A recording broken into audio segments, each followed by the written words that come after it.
Lantaran lamun urang ibadah teu make ilmu acak-acakan. Lamun urang ibadah teu paham kanu diibadahan acak-acak. Wal amalul qalil yanfa'u ma'al ilmi billah. Amal nu saeutik pohara luar biasa manfaatna disertai nyaho ka Gusti Allah Subhanahu taala. Wal amalul katsir la yanfa'u ma'al jahli billah. Amal anu saadag-adag, amal anu sababaraha godag, godag. Kuloba-lobana tapi bodoh ka Allah teu manfaat saeutik-eutik aja. Teu puguh atuh ibadah bari teu nyaho ka Gusti Allah mah. Mun teu nyaho ka Gusti Allah engke ibadahna salat bae ngahareupna teu puguh. Babacaanana diganti ku make bahasa Indonesia bisi teu ngartieun meureun Allah teh. Pan bolon eta kos kitu teu ngarti ka Allah mah acak-acakan ibadah teh. Ditarjamah Fatihah teh dina salat teh geus teu kudu make Fatihah. Allahu akbar na ge urang bahasa Melayu mah Allah yang Maha Agung. Atuh bahasa Jawa mah meureunna Allah Maha. Terus kabeh ditu da gitu itu tengarti ka Allah mah kos kitu. Mantak 2 rakaat jelema nu paham ka Allah nu ngarti ka Allah salat dengan 2 rakaat berbanding 1000 rakaat jeung nu teu ngarti ka Allah masih ke dibandingkeun jeung 1000 rakaat beratan nu 2 rakaat. Tuh coba bayangkeun maca la ilaha illallah anu paham ka Gusti Allah. Komo geus datang ka hakikat mah hiji la ilaha illallah wali nu geus paham ka Gusti Allah dibandingkeun mun ditimbang jeung la ilaha illallah ratusan ribu nu teu paham ka Allah beratan keneh la ilaha illallah hiji dibandingkeun ratusan ribu bahkan jutaan. La ilaha illallah teh lamun aya jauh Ambon we muludan amplopna gede. La ilaha illallah na ge embat. Kitu mah la ilaha illallah anu bebeneran tengah peuting. Eueuh nu kos kitu mah je eueuh cauan. Ta eta la ilaha illallah teh bisa ngabanding urang tek ngadoakeun hiji jelema make la ilaha illallah hiji nu paham ka Allah. Jeung nu berjamaah ratusan ribu jelema hebatan nu hiji. Lantaran hiji ieu mah ngarti ka Gusti Allah. Ta ieu urang ngaji teh hayang ngarti ka Gusti Allah Subhanahu wa taala. Dibandingkeun jeung salat sunah, ieu gedean keneh ngaji. Malah aya nu can salat subuh. Ngaji bae lah pokona heula. Aduh. Cek anu keur dieu ke ziar aing eta teh. Ate salat subuh. Ka ambu bau bentek teh salat subuh. Insyaallah karim. Tuh gitu. Jadi urang ieu per minggu na urang ngaji teh hayang wauh jeung Gusti Allah Subhanahu wa ta'ala. Bentukna engke mun geus wauh ka Allah moal hayang ngridit eta geus wauh ta ka Allah tah. Lamun nu ngridit can wauh ta ka Allah teh masih kena jauh jeung Gusti Allah. Jauh teh cenah puguh kiai na ge imam jauh tah maka jeung ruku. Mun ngridit keneh can wauh ka Allah. Lamun masih keneh beuki nonton TV eta ge can wauh ka Gusti Allah. Mangganing di imah TV ambalaya. Tah eta can wauh ka Allah mun geus wauh ka Allah mah teu hayangeun nonton TV teh kecuali nu manfaat-manfaatna, berita-berita, informasi-informasi anu memang kitu penting baik politik maupun ekonomi nah eta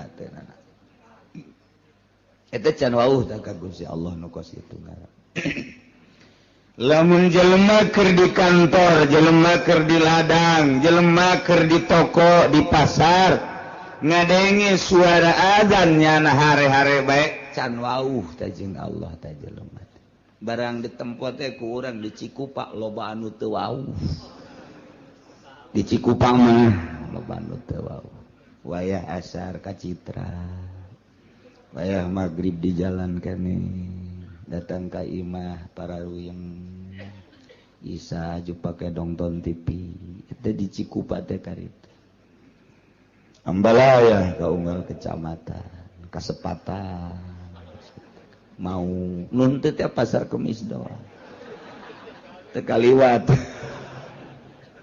ya Allah ya Rabbi teh warau jadi nempo akhlak manusia jeung nempo jelema wauh jeung henteu ka Gusti Allah di deuleu afalna di deuleu pagaweana tuh nu mantap ge urang ieu ngaji hayang wauh ka Gusti Allah Subhanahu nu mantak hayang wauh lantaran nu boga neraka jeung nu boga surga Allah mun geus wauh ka Allah mah begitu urang deuk di ka nerakakeun atuh bebeja we Gusti panabdi geus wauh ka Gusti keur di dunia nonton TV tilok sekali-kali doang jabal Gusti paling ge abdi mah malam Minggu bae pagi-pagi malam Senin bae pagi di malam Salasa malam Rabu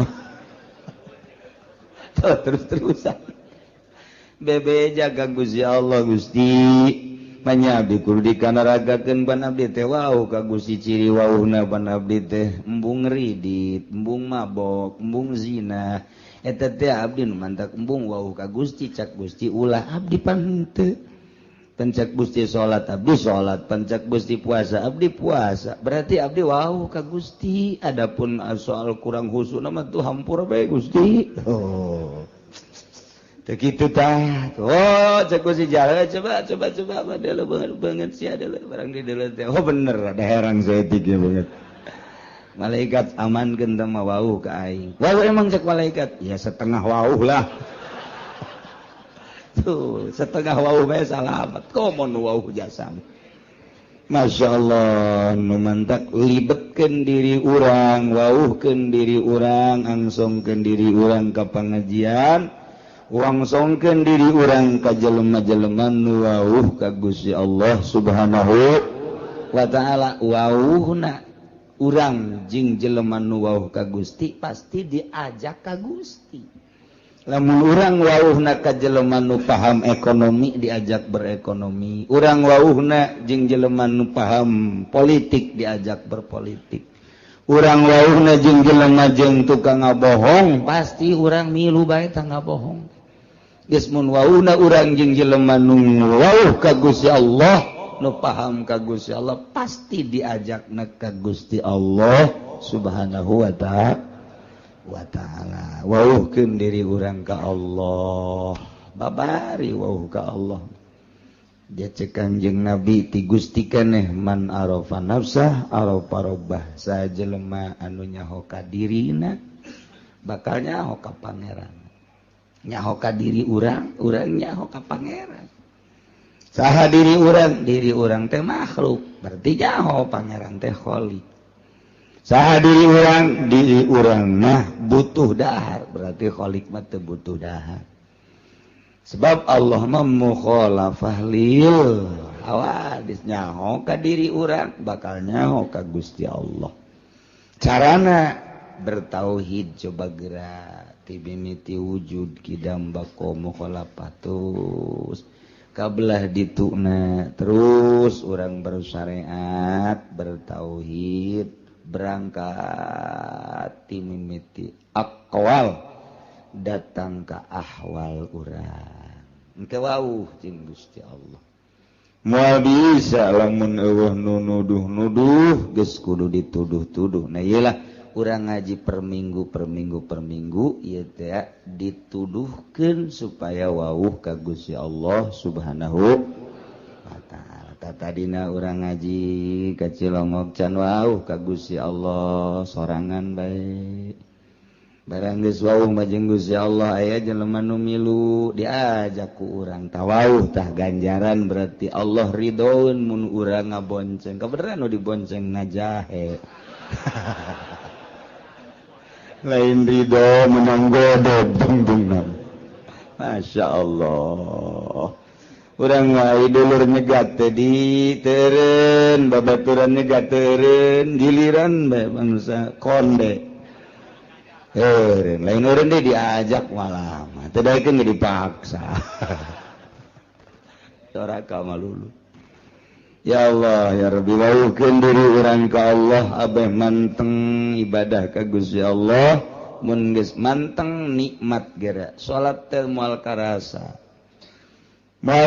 sedekah ge moal aya hook lantaran sedekah teh nu dideuleuna makna daripada sedekah urang mah hitung-hitungan boga duit 100.000 sedekah ka fakir miskin 10.000 masih dihitung-hitung keneh aduh kurang ya 90.000 jadi kurang 10.000 hese neanganana mangkaning eta urang mah pabelit jeung kos kitu bae tapi lamun tek mah ningali ganjaranana 10.000 dititipkeun berarti pake meuli sorga naon hartina duit 10.000 lamun dibandingkeun jeung sorga Allah tah lamun nu kadeulina sorga nu kadeulina bidadari tuh digerokeun deui pake mesin kadieu sia kunaon ye kabeh ye urang mah lain kadieu sia kunaon 5.000 bae dicokot deui kombalian tah amoh sodako make kombali teh kira-kira